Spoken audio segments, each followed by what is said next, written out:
at your computer, looking online, looking at all this cool 3D stuff and saying, I wish I could do that. Well, you can.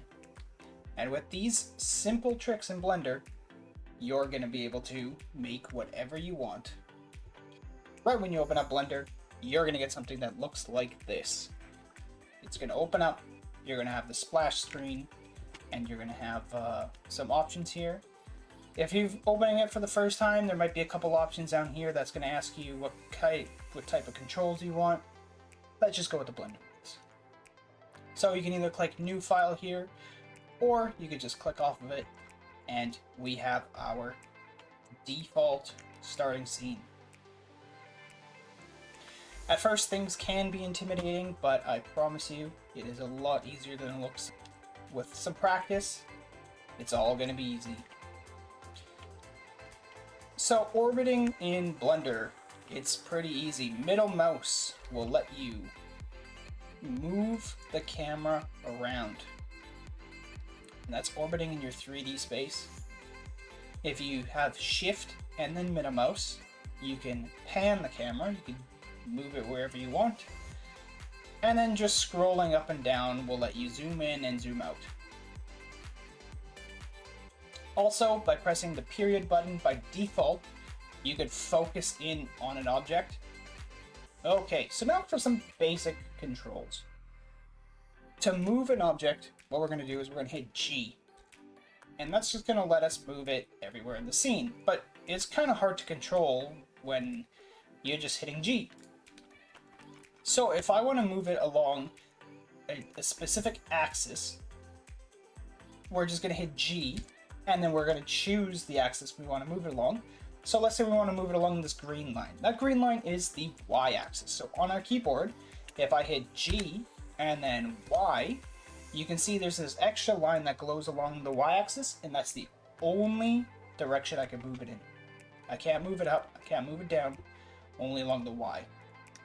This also goes for the X-axis, so if I hit G and then X, you can see that X-axis highlighted.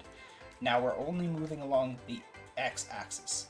And that also works for Z when we're going up and down. Now let's say you wanted to move it along two axes, but you want to eliminate one.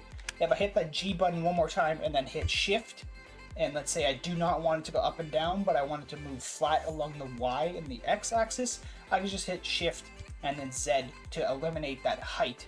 And now I can move it along here. And it'll move every way but up and down.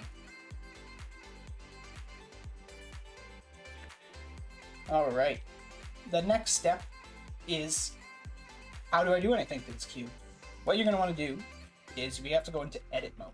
Edit mode is nice and simple. It's just tab. Tab will bring you in and out of edit mode. You can see it kind of highlights the object here. And then this is when you can start choosing to deform the object and doing stuff to the object. So you can either do vertex, edge, or face mode. So vertex is if you click one on your keyboard, you can select vertices. You can select two by hitting shift and clicking on them. You could click and drag with your box selection and select them. And then the same principles apply. You can hit G and move them around. And if you want to move them on axis, same thing. X, Y, and Z. The second one you can do is edges. So by hitting 2, now we are in edge mode, and the same principles apply. And then 3 is our face select. So we can move our faces around. Those are the basics, the absolute base, our foundation of 3D modeling. I hope that you found these simple tricks a very good start to your 3D modeling adventure. In the next tutorial, I'm going to be going over a little bit more in depth on how to actually start manipulating the cube and different objects. We'll see you there.